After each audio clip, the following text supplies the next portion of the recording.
కవిత ఏ పార్టీలోకి వెళ్తున్నారు? కాంగ్రెస్ లాంటి జాతీయ పార్టీల వైపు, బీజేపీ లాంటి జాతీయ పార్టీల వైపు. కొత్త పార్టీ పెట్టే అవకాశం ఏమైనా ఉందా? కేసీఆర్ గారు ఎంత ముందు అంతకంటే జగన్మోహన్ రెడ్డి, కేసీఆర్ కేటీఆర్ ఒక వర్గమైంది. ఆయనకి ఈ వయసులో అవినీతి మరకలు వచ్చే విధంగా చేసిన వాళ్ళు ఎవరండి? ఇలా హరీష్ రావు కదా, సంతోష్ రావు కదా.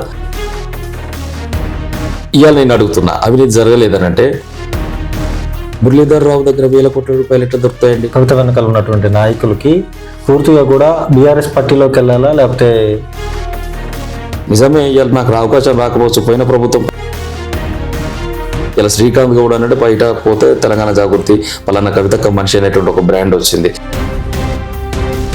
నేను ఇమీడియట్లీ కవిత గారికి చెప్పేసి నేను బీఆర్ఎస్తో ఉంటా, నా రాజకీయ భవిష్యత్తు అక్కడనే ఉందని వెళ్తా. స్కెచ్ అంతా రేవంత్ రెడ్డి వేసిండు. రేవంత్ రెడ్డి ఎట్లా చెప్తే అట్లా కవిత వింటుందంటూ కూడా సోనియా గాంధీ గారికి ఉత్తరాలు రాయడం కావచ్చు, రాహుల్ గాంధీ గారికి అందులో భాగంగా మాట్లాడుతున్నది కాబట్టి నిజం కటువుగా ఉంటుంది. నమస్తే.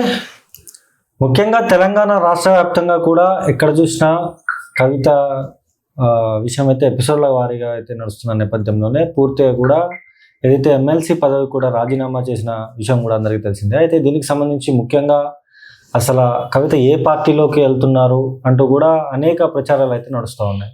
దీనికి సంబంధించి ఒకసారి మనం మాట్లాడే ప్రయత్నం చేద్దాం. మనతో పాటు జాగృతి నాయకుడు శ్రీకాంత్ అన్న ఉన్నాడు. అన్న నమస్తే. నమస్తే అన్న, చెప్పండి. ముఖ్యంగా కవితకి సంబంధించి పార్టీలో నుంచి సస్పెండ్ చేసిన తర్వాత, పార్టీ ఏదైతే ఎమ్మెల్సీ పదవి కూడా రాజీనామా చేసిన తర్వాత అనేక పార్టీల్లోకి వెళ్తున్నారంటూ కూడా పెద్దగా ప్రచారం నడుస్తూ ఉంది.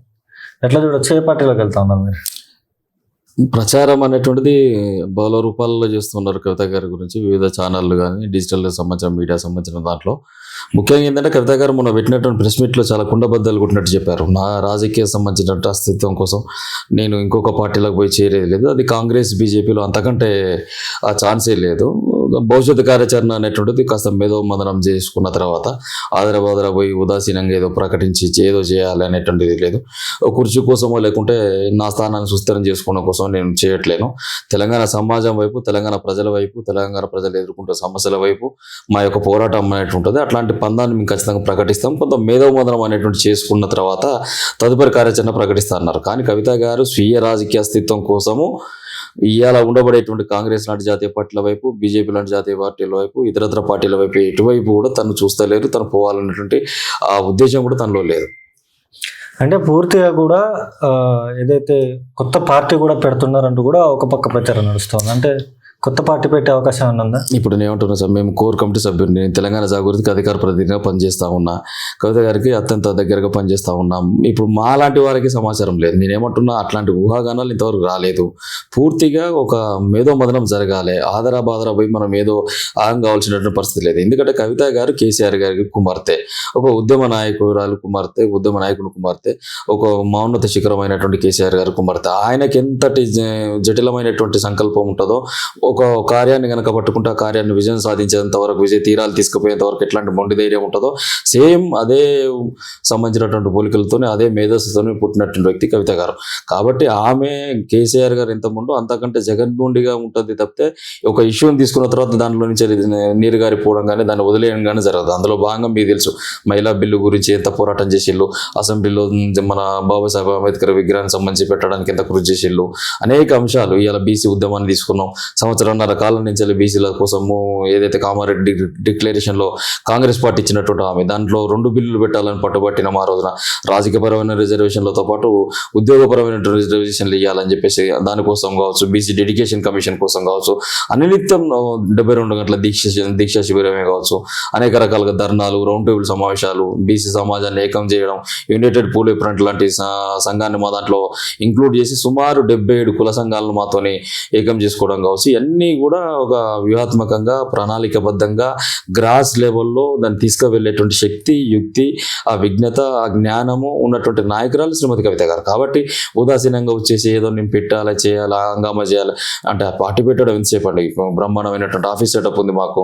పార్టీ అని చెప్పేసి ప్రకటించేసి జెండాలు కుట్టించి, కండువాలు కుట్టించి అది కాదు కదా. దానికి ఒక కార్యాచరణ ఉండాలి, నిర్మాణత్వంగా దానికి ఒక రూపురేఖలు అన్నిటి ఉండాలి, రేపు ఒక ఎజెండా ప్రకటించాలి, ఆ ఎజెండాను ప్రజలు స్వీకరించే విధంగా ఉండాలి.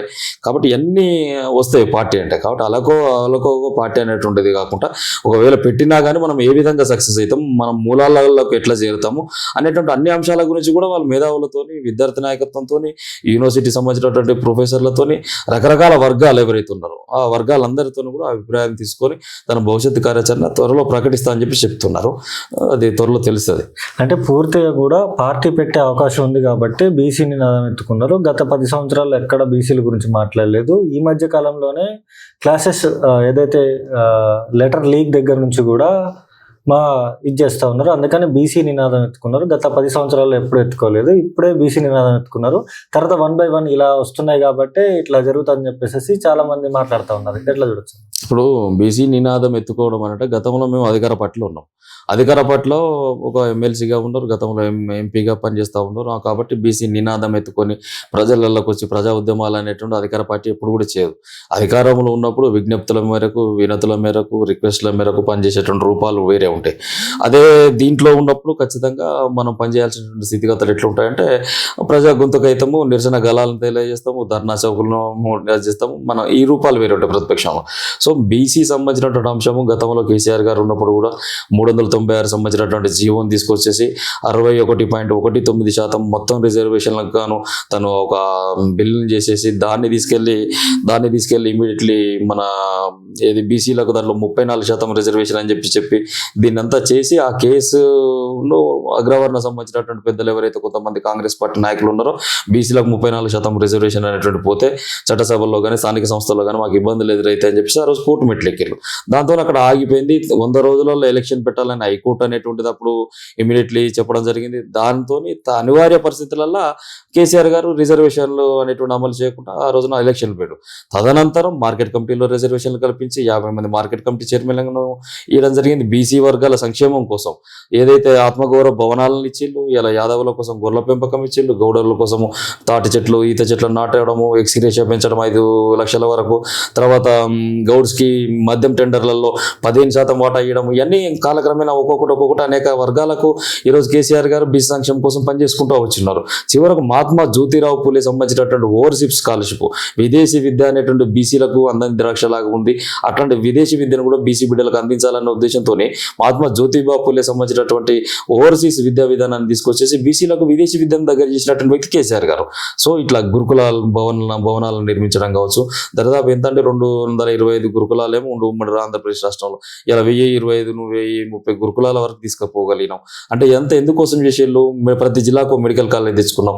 ఇవన్నీ కూడా అప్పుడు ఎందుకోసం చేసుకుంటే సబ్బండ బీసీ కులాలకు కూడా ఈ యొక్క మౌలిక వసతులన్నీ కూడా వాళ్ళకి రావాలి, వాళ్ళ సంక్షేమం కావాలని చెప్పేసి కేసీఆర్ గారు తాపత్రపడ్డారు. కాబట్టి అప్పుడు మేము మాట్లాడటానికి మాకు అవకాశం లేదు. తదనంతరం కామారెడ్డి డిక్లరేషన్లో కాంగ్రెస్ పార్టీ ఇచ్చినటువంటి బీసీ సంబంధించిన డిక్లరేషన్ అయితే 42% వాటా ఉందో దీనిపైన తప్పనిసరిగా ప్రతిపక్షంలోకి వచ్చిన తర్వాత మా గలాన్ని వినిపించాలి కదా, బీసీల హక్కులపైన మేము మాట్లాడాలి కదా. ఇలా అగ్రవర్ణాలకు సంబంధించినటువంటి వ్యక్తిగా కవిత గారు ఉన్నప్పటికీ కూడా ఒక రాజకీయ పరమైనటువంటి ఒక ఇట్లాంటి తెలంగాణ ప్రాంతానికి ఒక దిక్సూచిగా ఉండబడేటువంటి నాయకురాలు, ఒక బ్రాడ్ విజనరీ ఉన్నటువంటి నాయకురాలు. కాబట్టి అందరి సమస్యలు, నాట్ ఓన్లీ బీసీ సమస్యలు, గతంలో మేము ఆదివాసుల పైన కొట్లాడినాం. కగర్ సంబంధించినటువంటి బీజేపీ పార్టీ ఏదైతే కగర్ ద్వారా నక్సలైట్లను అంతమొందించడానికి రక్తపాతం చెందిస్తుంటే కూడా ఆపరేషన్ కగర్ గురించి మాట్లాడినాం, ఆదివాసుల గురించి మాట్లాడినాం, లంబాడాల గురించి మాట్లాడినాం, అనేక వర్గాల గురించి మాట్లాడినాం. ఈరోజు బీసీల సంబంధించింది ఏంటంటే ఈ రాష్ట్రంలో 70-80% ఉత్పత్తి కులాలుగా ఉండబడేటువంటి బీసీల గురించి మనం గలం ఎత్తకుంటే ఎవరు మాట్లాడతారు అని చెప్పేసి ఇవాళ ఒక్కటే ఆలోచన చేయండి. ఇవాళ తెలంగాణ జాగృతి కాకుండా బీసీ అంశాన్ని ఇంత వెల్వేషన్ తీసుకొచ్చి ఇంత పెద్ద ఎత్తున దీన్ని ఎత్తుకున్నటువంటి వాళ్ళు ఎవరండి? ఇలా తీర్మార్మల్లని ఒకవైపు మాట్లాడినా కానీ ఇది ఎంతవరకు స్ప్రెడ్ అయిందని ఒకసారి ఆలోచన చేసుకోవాలి కార్యరూపంలో. ఇవాళ మిగతా బీసీ సంఘాలు ఆర్ కృష్ణ లాంటి మేధావి, ఆర్ కృష్ణ లాంటి సీనియర్ నాయకుడు ఉన్నప్పటికీ కూడా అతను కూడా బీసీ ఉద్యమం కవిత గారు చేస్తున్నారంటే ఎందుకు స్వాగతించొద్దు? ఖచ్చితంగా స్వాగతించాలని కవిత గారిని స్వాగతించిండు. మా యొక్క దీక్ష శిబిరానికి విజిట్ చేస్తాను, అద్భుతమైనటువంటి ప్రసంగాన్ని ఇచ్చిండు.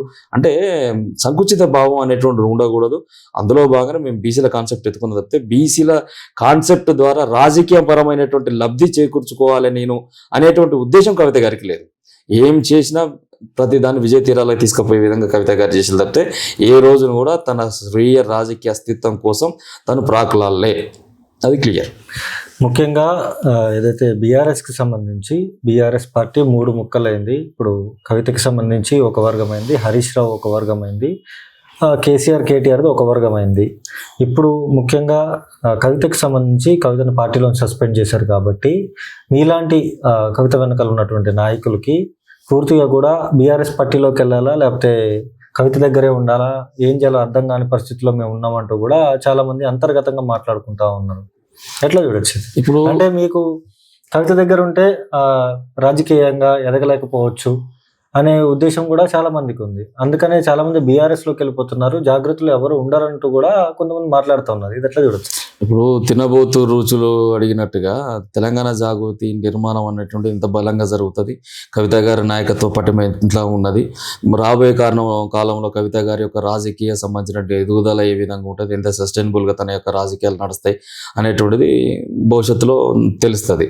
ఇప్పుడు మీరు అడిగినటువంటి ప్రశ్న ప్రకారం తెలంగాణ జాగృతిలో ఉండబడేటువంటి ప్రస్తుతం ఉన్నటువంటి నాయకులు ఎవరైతే ఉన్నారో, నేను దాదాపుగా 16-17 సంవత్సరాల నుంచి కవిత గారితో ప్రయాణం చేస్తున్నటువంటి వ్యక్తిని. నేను బీఆర్ఎస్ కోసం కూడా గత ఉప ఎన్నికల నుంచి కూడా పరకాల ఉప ఎన్నిక, మహబూబ్నగర్ ఉప ఎన్నిక, ఏదైతే ధర్మసాగర్ అంటే మన గన్పూర్ స్టేషన్ గన్పూర్ ఉప ఎన్నిక, అనేక ఉప ఎన్నికల్లో నేను పనిచేసినటువంటి వ్యక్తిని. నేను విద్యార్థి జేఏసీలో పనిచేసినటువంటి వ్యక్తిని. డే 1 నుంచి నేను కవిత గారితో వండుకుంటూ వస్తాను. ఇప్పటికి 17 సంవత్సరాల ప్రయాణం. ఇలా కుండబద్దలు కొట్టినట్టుగా పార్టీ డిసైడ్ చేసింది కదా, పార్టీ సస్పెన్షన్ చేసిన తర్వాత నేను కవిత గారిని వద్దనుకున్నటువంటి క్షణం ఏదైనా ఉన్నట్లయితే నేను ఇమీడియట్లీ కవిత గారికి చెప్పేసి నేను బీఆర్ఎస్తో ఉంటా, నా రాజకీయ భవిష్యత్తు అక్కడనే ఉందని వెళ్తా. కానీ నేను నమ్మిన సిద్ధాంతం కోసము నా అస్తిత్వము తెలంగాణ జాగృతితో వచ్చింది. ఇలా శ్రీకాంత్ గౌడ్ అన్నట్టు బయట పోతే తెలంగాణ జాగృతి పలానా కవితక్క మనిషి అనేటువంటి ఒక బ్రాండ్ వచ్చింది. నలుగురు గుర్తిస్తున్నారు, నన్ను నలుగురు గౌరవిస్తున్నారంటే నాకు హక్కు ఇచ్చినటువంటి అవకాశాల ద్వారా. నిజమే, ఇవాళ నాకు అవకాశం రాకపోవచ్చు. పోయిన ప్రభుత్వం 10 సంవత్సరాల ప్రభుత్వంలో కూడా మాకు ప్రభుత్వంలో కొన్ని అవకాశాలు రాకపోవచ్చు. మా అధ్యక్షురాలు కూడా బాధపడేది అదే కదా. 10 ఏళ్ళు నేను ఈ పార్టీలో ఉన్నప్పుడు కూడా నేను అధికార పక్షంలో ఉండి కూడా నేను విపక్షంగా ఉన్నా. నా చుట్టూ ఉన్నటువంటి నా పిల్లలకి 4 పనులు చేసుకోలేకపోయినా, నా చుట్టూ ఉన్నటువంటి 4 పిల్లలకి నేను 4 అవకాశాలు ఇవ్వలేకపోయినా అనే కదా బాధ. అంటే పార్టీలో ఆ పరిస్థితి ఉన్నది, అంతర్గత ప్రజాస్వామ్యం చచ్చిపోయే విధంగా ఉన్నది, ఏది చెప్పినా చెప్పుకునే పరిస్థితి లేదు. పూర్తిగా ఒకసారి గమనించినట్లయితే కవిత గారి పట్ల వివక్షత అనేటువంటి ఆ రోజు నుంచి కొనసాగింది. ఇలా ఒకరిద్దరిని కార్పొరేషన్ చైర్మన్ చేసుకోగలిగినాం. కానీ తెలంగాణ జాగృతి కాంట్రిబ్యూషన్ ఒకరిద్దరిని కాంట్రిబ్యూషన్ చేసినంత మాత్రం అయిపోయే కాంట్రిబ్యూషన్ కాదు మాది. 19 సంవత్సరాల మా ప్రయాణంలో బీఆర్ఎస్ పార్టీ ఒక శరీరం లాగుంటే మేము ఒక ఆత్మలాగా ఉన్నాం. బీఆర్ఎస్ పార్టీ ఒక హార్డ్వేర్ లాగుంటే మేము సాఫ్ట్వేర్ లాగా పనిచేస్తాం. అట్లాంటి సంస్థ మాది. కాబట్టి మాకు ఇంకా రావాల్సినటువంటి అవకాశాలు బీఆర్ఎస్ పార్టీలో రాలే కాబట్టి మేము మొదటి నుంచి ఆమె ప్రయత్నం చేసినప్పటికీ కూడా తొక్కిపట్టే విధంగా మా పైన కుట్రలు జరిగినాయి. అందుకోసమే మాలాంటి ఉద్యమ బిడ్డల కోసం, మాలాంటి బహుజన బిడ్డల కోసం, వెనుకబడిన తరగతుల వారి కోసం వాళ్ళకు కూడా రాజకీయంగా అరగటించాలి. ఎక్కడైనా అవకాశం వస్తే వాళ్ళకి టికెట్లు కల్పించాలి, బీఫామ్లు ఇవ్వాలి. కాబట్టి ఇట్లాంటి వ్యక్తులను ముందుకు తీసుకుపోవాలంటే బీఆర్ఎస్ పార్టీలో జాగృతి ఉన్నటువంటి నాయకులే ఇప్పటికీ పూర్తిగా ఉన్నారా, అందరు టచ్ లో ఉన్నారా, లేకపోతే చాలా మంది 100% దాంట్లో మమ్మల్ని విభేదించి పార్టీకి వ్యతిరేకంగా పోతున్నామనో ఇంకొక రకమైనటువంటి ప్రాపగండతోనో ఇప్పుడు పోయేటోడు ఏదో రకంగా మమ్మల్ని ఏదో చేసిపోయే ప్రయత్నం చేయాలి. ఇప్పుడు ఇది కుక్క నచ్చలేదంటే ఇది పిచ్చి కుక్క అని చెప్పే విధంగా చెప్పాలి. ఇప్పుడు అట్లా కవిత గారిని నిర్వీర్యం చేసేయడంలో భాగంగానే నిన్న మొన్న కూడా ప్రెస్ మీట్లు పెట్టడము, జాగృతి పాత నాయకులను తీసుకొచ్చి పెట్టడం, మాతో 7-8 నెలల నుంచి టచ్లో లేనటువంటి నాయకులు, కనీసం మా వైపు తిరిగి చూడనటువంటి నాయకులు. మేము గతంలో ఈ కేంద్ర కార్యాలయాన్ని ఓపెనింగ్ చేసేటప్పుడు కవిత గారు ఆహ్వానం పంపినా కానీ రానటువంటి నాయకులను ఇలా తీసుకొచ్చేసి ప్రెస్ మీట్లు పెట్టించేసి కవిత గారికి వ్యతిరేకంగా స్టేట్మెంట్లు ఇప్పించినంత మాత్రాన ఏదో జరుగుతుంది అనేది లేదు. తెలంగాణ సంబంధించినటువంటి ప్రజలంతా కూడా ఉద్యమ చైతన్యం ఉన్నటువంటి బిడ్డలు, కొంత నిష్ణాత ఉన్నటువంటి బిడ్డలు, మంచి చెడు అనేటువంటి తెలుసుకునేటువంటి బిడ్డలు. ఇవాళ ఇంటి ఆడబిడ్డ వచ్చే ఇంటి ఆడబిడ్డ కంటే లోతులు తెలిస్తే, ఇప్పుడు నా కుటుంబ రహస్యము బయట నలుగురు మాట్లాడడం వేరు. నా కుటుంబ రహస్యం నా చెల్లె వచ్చి మాట్లాడింది అనుకోండి, నా శ్రీకాంత్ గౌడ్ వాళ్ళ చెల్లె చెప్పేది నిజమే అని చెప్పేసి జనం అనుకుంటారా, లేదు శ్రీకాంత్ గౌడ్ వాళ్ళ చెల్లె చెప్పేటువంటి అంశాలు తప్పు అని చెప్పేసి అంటారా జనం. అంటే ఇంట్లో కుటుంబంలో సభ్యురాలుగా ఉండి కేసీఆర్ గారు చిటికన వేలు పట్టుకొని ఓనమాలు నేర్చుకొని రాజకీయంగా ఉద్యమాలు నేర్చుకున్నటువంటి కవిత గారు ఎంత సూక్ష్మంగా చూస్తే, ఎన్ని గ్రహిస్తే తను మాట్లాడుతున్నారు. ఈరోజు నానా జాగ్రత్త, రామన్న జాగ్రత్త అనేటువంటి చెప్పి తండ్రి కోసం ఒక భావోద్వేగమైనటువంటి తపన ఆరాటం నిలబడుతున్నారు. ఇలా సిబిఐ కేసు సంబంధించింది కేసీఆర్ గారి పైన ఎదుర్కొండే విధంగా, ఆయనకి ఈ వయసులో అవినీతి మరకలు వచ్చే విధంగా చేసిన వాళ్ళు ఎవరండి? ఇలా హరీష్ రావు కదా, సంతోష్ రావు కదా. ఇలా కాళేశ్వరం ప్రాజెక్ట్ అనేటువంటిది కేసీఆర్ గారు కళ్ళలు కన్నటువంటి ప్రాజెక్టు. కాళేశ్వరం సంబంధించినటువంటి ప్రాజెక్టు రూపకల్పన చేసేటప్పుడు తమ్మిడేటి దగ్గర నీటి లభ్యత లేదు, అక్కడ పర్యావరణ అనుమతులు వచ్చే విధంగా లేదు, బొగ్గు నిక్షేపాలు ఉన్నాయి, దట్టమైన అరణ్యం ఉంది, అక్కడ దాన్ని చేసి మనం తీసుకొచ్చే పరిస్థితి లేదు. రెండో తమ్మిడేటి దగ్గర ఉండబడే నీటి నిల్వల సామర్థ్యం ఎంత, 165 టీఎంసీలు, 164 టీఎంసీల మాత్రమే లభ్యత ఉంది. దాంట్లో నుంచి మహారాష్ట్రకు మళ్ళీ 24-23% వాటా పోతా ఉన్నది. పోయినప్పుడు మనకు వచ్చే నీటి లభ్యత తక్కువ కదా, కాబట్టి దాన్ని ప్లేస్ మార్చి మెడిగడ్ తీసుకొచ్చి వ్యాప్కోస్ లాంటి సంస్థల యొక్క నివేదిక, ఎన్డీఎస్ఏ లాంటి వాళ్ళ సంస్థల యొక్క నివేదికలు, సిడబ్ల్యూసీఏ సంబంధించిన అనుమతులు, ఈ వివిధ సంబంధించినటువంటి ఏరియల్ సంబంధించినటువంటి సర్వేలు, ఏరియల్ సర్వేల తర్వాత నిష్ణతతో కూడుకున్నటువంటి ఇంజనీర్ల బృందంతో చేసినటువంటి సర్వేల ఆధారంగా మెడిగడ్డకు షిఫ్ట్ చేసినాం. ఆయన కళ్ళలుగన్న ప్రాజెక్టు నిర్మాణం కోసం వనరులను సమకూర్చిండు.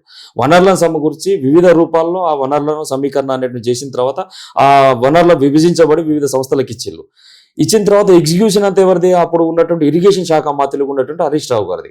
మరి ముఖ్యమంత్రిగా తాను నిర్ణయం తీసుకుంటారు, పాలసీ మేకింగ్ డెసిజన్ తీసుకుంటారు అంతవరకే.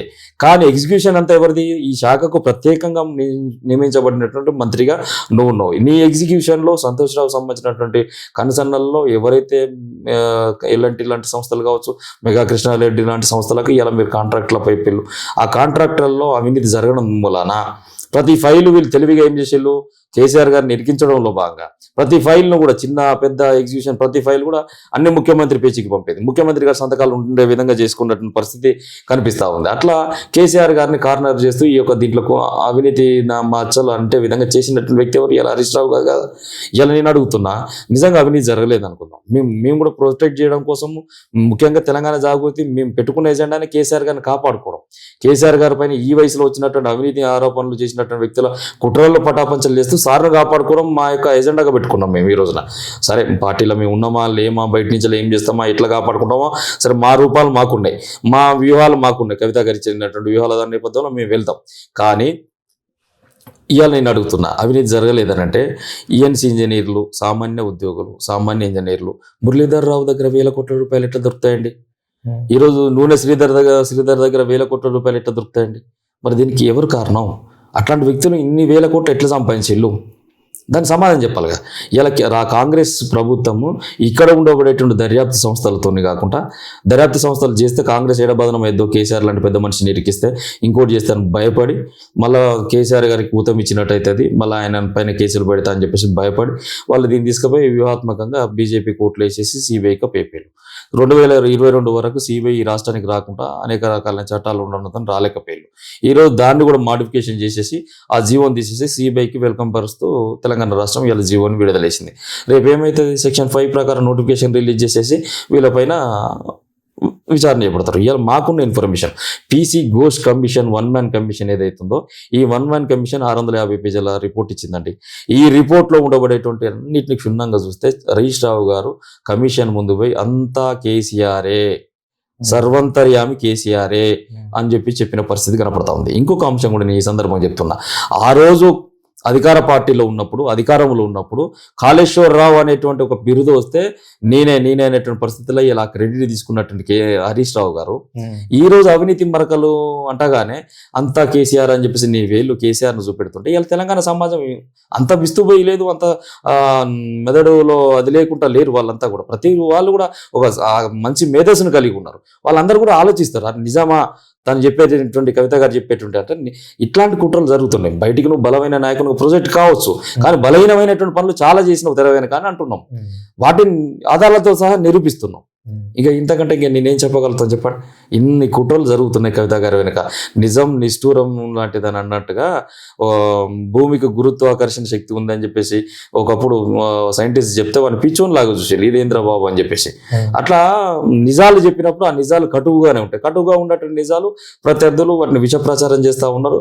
ఒక పెయిడ్ సోషల్ మీడియాను కూడా క్రియేట్ చేసేసి కవిత గారి పైన అనేక రకాలైనటువంటి ఆరోపణలు చేస్తూ ఉన్నారు. నేను అడుగుతున్నా ఇలా మీ సమక్షంలో, కేటీఆర్ గారి పైన ఈ ఫార్మాకు సంబంధించిన కేసు ఉంటుంది, కవిత గారి పైన లిక్కర్ కేసు ఉంటుంది, కేసీఆర్ గారి పైన ఇప్పుడు పీసీ ఘోష్ కమిషన్ వేసినటువంటి కాళేశ్వరం కేసు ఉంటుంది. మరి హరీష్ రావు పైన 0, సంతోష్ రావు పైన 0 అంటే వీళ్ళు పునీతులా, వీళ్ళు ఏ పాపాలు చేయలేదా, ఏ పుణ్యాలు చేసలేదా, ఏం చేయలేదా? ఇలా టానిక్ లాంటి లిక్కర్ కంపెనీల పైన కూడా గతంలో రాష్ట్ర ప్రభుత్వం అనేక రకాలుగా ఇది విదేశీ మద్యం అమ్మకాలకు తీసుకొచ్చిళ్ళు, కనీసం అనుమతి లేని విదేశీ మద్యం అమ్ముతున్నారు, మద్యం అమ్మకాల కంటే ఎక్కువగా వీళ్ళు వాటిని అమ్ముతున్నారు అని చెప్పేసి, దీంట్లో అవకతవకలు జరిగినాయి అని చెప్పేసి టానిక్ మీద పతాక శీర్షికల కథనాలు రాశారు. ఏమైనా ఇయ్యాలా? ఎందుకు మీరు వాటిని అది చేసుకున్నారు? అంటే వీటిని కూడా కాంగ్రెస్ తో లోపాయకర ఒప్పందంలో భాగంగా సంతోష్ కుమార్ వీటన్నిటిని కూడా క్లోజ్ చేసుకున్నాడు. ఈ రోజు నేను అడుగుతున్నా, హరీష్ రావు గారికి సంబంధించినటువంటి పాల వ్యాపారం ఏదైతే ఉందో, ఈ పాల వ్యాపారం పైన సీఎం రేవంత్ రెడ్డి గారి యొక్క పిఆర్ఓ ఉన్నటువంటి వారు ట్వీట్ చేసి దాని పతాక శీర్షికలు చూపెట్టిళ్ళు. 2-3 రోజులు కథనాలు వచ్చినాయి. తదనంతరం ఆ పాలకు సంబంధించినటువంటి న్యూస్ ఉండదు, కేసు ఉండదు. మరి నీకు లోపాయకర ఒప్పందాలు కాంగ్రెస్ తో లేవని ఎట్లా అంటావు? ఇలా నేను అడుగుతున్నా. కవిత గారు జైల్లో ఉన్నప్పుడు మా సంబంధించిన రామన్న కూడా అక్కడనే ఉన్నాడు, మా కవిత గారికి సంబంధించినటువంటి భర్త అనిల్ రావు బావ గారు కూడా అక్కడనే ఉన్నారు. వాళ్ళందరూ అక్కడ ఉండగా కూడా హరీష్ రావు గారు కూడా అక్కడనే ఉన్నారు. వారు ఉండగానే మా నాన్నకు బాగలేదని చెప్పేసి ఆగమేఘాల మీద ఉరుకొచ్చిండు. ఎందుకోసం వచ్చిండు అని అంటే, ఆ ఫ్లైట్ లో రేవంత్ రెడ్డి గారు ఉన్నారు. ఇద్దరు కలిసి ఒకటే ఫ్లైట్ లో ప్రయాణం చేసిండు అనేటువంటిది కవిత గారు మొన్న ఆరోపణ చేశారు. నిజం కాదా ఇది? మొన్నటి జరిగినట్టు అసెంబ్లీ సమావేశంలో కూడా, అసెంబ్లీ లాబీలో కూడా మీరు ఇద్దరు హాఫ్ అన్ అవర్ దాకా కలిసి మాట్లాడుకున్న మాట కూడా వాస్తవమే కదా. ఎందుకు మీరు దాస్తే దాగేటివి కావి, ఏ రోజుకైనా బయటపడేటువంటి ఈ రోజు నువ్వు దాసినంత మాత్రం దాగి కావు. నేను ఇవాళ అడుగుతున్నా, కేసీఆర్ గారిని ఎవరు కాపాడుకున్నారండి? ఖమ్మం సంబంధించినటువంటి జైల్లో తెలంగాణ ఉద్యమం పతాక శీర్షికలో నడుస్తున్నప్పుడు తనను తీసుకుపోయి ఖమ్మం సెంట్రల్ జైల్లో పెట్టి అక్కడ హాస్పిటల్లో పెడితే, ఆ హాస్పిటల్లోకి వెళ్ళి మంచిల గ్లాస్ ఇచ్చింది ఎవరు? ఈ హరీష్ రావు ఇచ్చిండు. ఎందుకు? తెలంగాణ ఉద్యమం నిర్వీర్యం కావాలని. ఆ రోజు అక్కడ మంచిల గ్లాస్ సంబంధించిన ఫోటో ఒకటి రిలీజ్ కాగానే ఉస్మానియా యూనివర్సిటీ, కాకతీయ యూనివర్సిటీ అన్ని కూడా బగ్గుమన్నాయి. కేసీఆర్, నువ్వు తెలంగాణ, మీరు మంచినీళ్లు కాదు నువ్వు తాగాల్సింది, పండ్ల రసం కాదు నువ్వు తాగాల్సింది, తెలంగాణ ప్రజల నెత్తురు తాగాలి కేసీఆర్ అని చెప్పేసి ప్లకార్డులు పట్టుకొని కేసీఆర్ దిష్టి బొమ్మలు దగ్ధం చేసేళ్ళు. దీన్ని వేరొక కుట్ర చేసింది ఎవరు? ఆ రోజున కూడా చేసినటువంటి వ్యక్తి నువ్వే. నువ్వు ఇట్లాంటి కుట్రలు చేసినావు. వీటిని అంటే నువ్వు బయట పెట్టలేకపోయాళ్ళు. ఎందుకు అన్నట్టు నువ్వు ట్రబుల్ షూటర్ అని చెప్పేసి నీకు పేరు ఉంది కదా. ఈ ట్రబుల్ షూటర్ అని చెప్పేసి పేరు ఉంది కాబట్టి ఈ ఆపద వస్తే హరీష్ రావు వస్తాడు, ఆపద వస్తే ఇది వస్తుంది అనేటువంటి ఒక పేరు నీకున్నది. ఇట్లాంటి బలమైన వ్యక్తిని ఆరోపణలు చేస్తే ఆరోపణలాగా ఉంటాయి. ఎప్పుడు అయితే కవిత గారి లాంటి నాయకత్వానికి కూడా అస్తిత్వ భంగం కలుగుతున్నదో, వారిని సొంత కుమార్తెను కూడా నానకు గెలవకుండా మీరు ఒక పద్మవ్యూహ నల్లిలో ఆమె పైన కుట్రలు చేసేసి, తెర వెనుక కుట్రలు చేసేసి, బీజేపీతో కూడా లోపాయకర ఒప్పందాల్లో భాగంగా మీరు ఆమె జైలుకు పంపించిల్లో. అందులో ఇవన్నీ కూడా తను జైల్లో ఉండి ప్రతిదీ కూడా హోంవర్క్ చేసేళ్ళు. ఆ హోంవర్క్ చేసినప్పుడు ప్రతిదీ కూడా వారి యొక్క మేధస్సుకు తట్టినట్టు ప్రతి అంశాలను సూక్ష్మంగా పరిశీలించి చెప్తున్నాను. కవిత గారు ఎప్పుడు ఒకరి మీద గుడ్డగాల్చి మీద వేయరు. మొదటి నుంచి తను క్లీన్ పాలిటిక్స్ చేస్తారు. కేసీఆర్ గారు లాగానే స్ట్రేట్ ఫార్వర్డ్ మాట్లాడతారు. మనసులో ఒకటి పెట్టుకుని ముసుగులో గుద్దులు అట్లా అనేటివి ఉండవు. అందులో భాగంగా మాట్లాడుతున్నది కాబట్టి నిజం కటువుగా ఉంటది, దాన్ని తీసుకోలేరు. అబద్ధం వినసొంపుగా ఉంటది. కాబట్టి అది నడుస్తూ ఉంది తెలంగాణలో ప్రస్తుతం. సరే, దాన్ని ఏ మేరకు మేము ప్రజలలో తీసుకుపోతాం ఖచ్చితంగా. తర్వాత భవిష్యత్తు కార్యాచరణ అంటే కూడా కవిత గారు ప్రకటిస్తారు. ముఖ్యంగా కవిత వెనకాల రేవంత్ రెడ్డి ఉన్నాడు. రేవంత్ రెడ్డి ఇదంతా మాట్లాడిపిస్తున్నాడు. దీనికంతా స్కెచ్ అంతా రేవంత్ రెడ్డి వేసిండు. రేవంత్ రెడ్డి ఎట్లా చెప్తే అట్లా కవిత వింటుందంటూ కూడా మాట్లాడుతూ ఉన్న పరిస్థితి. ఇది ఎట్లా చూడదు? ఇప్పుడు నేను రేవంత్ రెడ్డి నిజంగా మా వెనుక ఉన్నాడు అని అనుకుంటే, సోదరా, మేము బీసీ ఉద్యమం ఎవరికి యాంటీగా చేసినాము? కాంగ్రెస్ గవర్నమెంట్కు యాంటీగా చేసినాం. మేము ఈ 3 నెలల కాలంలో మేము చేసిన కార్యక్రమాలని బీసీ సంబంధించినటువంటి ఉద్యమాలతో పాటు అదరగా మేము చేసిన కార్యక్రమాలు ఈ 3 నెలల్లో ఎన్ని ఉన్నాయి, బీఆర్ఎస్ పార్టీ చేసిన కార్యక్రమాలు ఎన్ని ఉన్నాయి, ఒకసారి పరిశీలన చేస్తే మేము ఎవరికి మద్దతుగా ఉన్నాం, ఎవరికి వ్యతిరేకంగా ఉన్నాం అంటే మీకు అర్థమవుతుంది. ఒకటి అంతేకాకుండా ఈ ఒక్క అంశాలే కాకుండా మేము అనేక అంశాలను ప్రస్తావించుకుంటూ కాంగ్రెస్ పైన ఒత్తిడి చేసుకుంటాం మొదలుపెట్టాం.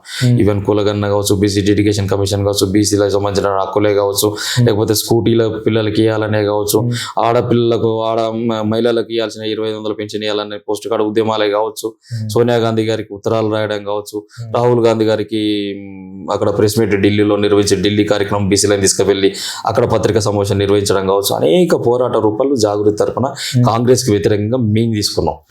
నవయుగ లాంటి, మీకు ఈ సందర్భంగా చెప్పి, నవయుగ లాంటి ఒక రియల్ ఎస్టేట్ కంపెనీకి సంబంధించిన దాన్ని భయభ్రాంతులకు గురి చేసి వాళ్ళను డబ్బులు డిమాండ్ చేసినటువంటి దాంట్లో ఇద్దరి మధ్య వెనపోసక సంతోష్ రావు గారు చేస్తే సంతోష్ రావు గారు చేసినటువంటి ఆ సెటిల్మెంట్ విషయంలో రాష్ట్ర ప్రభుత్వం కేసు నమోదు చేసి ఆయనను అరెస్ట్ చేసేటువంటి ప్రక్రియ దాకా పోయింది ఒక దశలో, అది ఇంటర్నల్ గా. దానికి సంబంధించిన సెటిల్మెంట్ చేయడానికి కర్ణాటక నుంచి డికే శివకుమార్ గారు వస్తారు. వచ్చి దాన్ని సెటిల్మెంట్ చేసేసి ఆ కేసు సంతోష్ రావు గారి మీద లేకుండా ఇస్తారు. ఇవాళ ఎవరితో నట్టగాగుతున్నారు? ఇవాళ రహస్యంగా ఏదైతే ఫామ్ హౌస్ లో కేసీఆర్ సగం ఇడ్లీ తిన్నడా, పూర్తి ఇడ్లీ తిన్నడా, కేసీఆర్ గారు ఏం చేస్తూ ఉన్నారు అనేటువంటి సమాచారం కూడా బయటకు పోతుందని చెప్పేసి కవిత గారు చెప్తున్నారు. సొంత బిడ్డ కంటే సర్టిఫికేట్ ఇంకేంటదండి నేను అనేది. అంటే అందుకే నేనేమంటున్నా, రామన్న కావచ్చు, ఇక ఇప్పుడు కవిత గారి పైన ఇద్దరు అన్నా చెల్లెలను విడదీసేటువంటి కుట్ర జరిగింది. అందులో భాగంగా ఇలా రామన్న కూడా వారి యొక్క కబందాస్తాల్లో చిక్కుకొని వారికి సపోర్ట్ చేస్తూ కనీసం చెల్లెను పట్టించుకునే పరిస్థితి ఏర్పడ్డది. సరే, అయినా కానీ మాకు బాధ లేదని క్లియర్గా చెప్పింది. అన్న నువ్వు జాగ్రత్త అని చెప్పింది. ఒక చెల్లెగా, తోడబుట్టే చెల్లెగా, రక్తం పంచుకున్న చెల్లెగా అన్న క్షేమాన్ని కోరుకుంటుంది. ఆడపిల్ల ఏం కోరుకుంటుందండి? అన్న క్షేమము, నాన్న క్షేమము, అమ్మ క్షేమం కోరుకుంటుంది ఆడపిల్ల. అంతకంటే గొప్పగా ఆడపిల్ల కోరుకుంటేది ఏమి ఉండదు. అందరికి బిడ్డలు ఉన్నారు. మన పిల్లలు ఏం చూస్తారు? తండ్రి మీద ప్రేమ ఏ విధంగా ఉంటుంది వాళ్ళకు? ఒక్కసారి మనం ఆత్మ పరిశీలన చేసుకోండి. ఇక్కడ రాజకీయ పరమైనటువంటి విభేదాలు, ఆస్తి తగాదాలు ఏమీ లేవు. కేవలం ఈ యొక్క రాజకీయ క్రీడలో గతంలో ఎన్టీ రామారావు గారి పీరియడ్లో ఎన్టీ రామారావు గారికి ఎట్లాంటి వెన్నుపోటు అయితే పొడవడానికి ఆ రోజు చంద్రబాబు నాయుడు వెనకాడలేదో అట్లాంటి వెన్నుపోటు పొడవడానికి ఈ రోజు హరీష్ రావు గారు సిద్ధమై ఉన్నారు. దీన్ని గ్రహించకుండా ఉన్నటువంటి వ్యక్తి మన రామన్న గారు. ఆయన పోతే మొత్తం పార్టీ అంతా ఆగమైపోద్దేమో, ఆయనతోనే పోద్దేమో అనేటువంటి పరిస్థితులు ఉన్నారు. నేను అయ్యాలంటున్నా, రామన్న నువ్వు అక్క ఒకటైతే సార్ను ముందు పెట్టుకుని పోతే బ్రహ్మాండంగా ఉంటుంది పార్టీ ఎటు పోదు. రామన్న ఆధైర్యపడొద్దు, దయచేసి నిజాలు ఇప్పటికైనా గ్రహించండి అని చెప్పేసి మేము రిక్వెస్ట్ చేస్తాను రామన్న కూడా. చూడొచ్చు, అంటే పూర్తిగా కూడా తెలంగాణ రాష్ట్రంలో కల్వకుంట్ల కవిత ఎవరైతే ఉన్నారో కవితకి సంబంధించి ఏ పార్టీకి వెళ్ళట్లేదు, మేము భవిష్యత్తు కార్యాచరణ అయితే ఇచ్చేసుకుంటున్నామంటూ కూడా ఇక్కడ ఉన్నటువంటి జాగృత నాయకులు అయితే చెప్తున్న పరిస్థితి అయితే ఉంది. చూస్తూనే ఉండండి మహానగర్. నేను మీ జర్నలిస్ట్.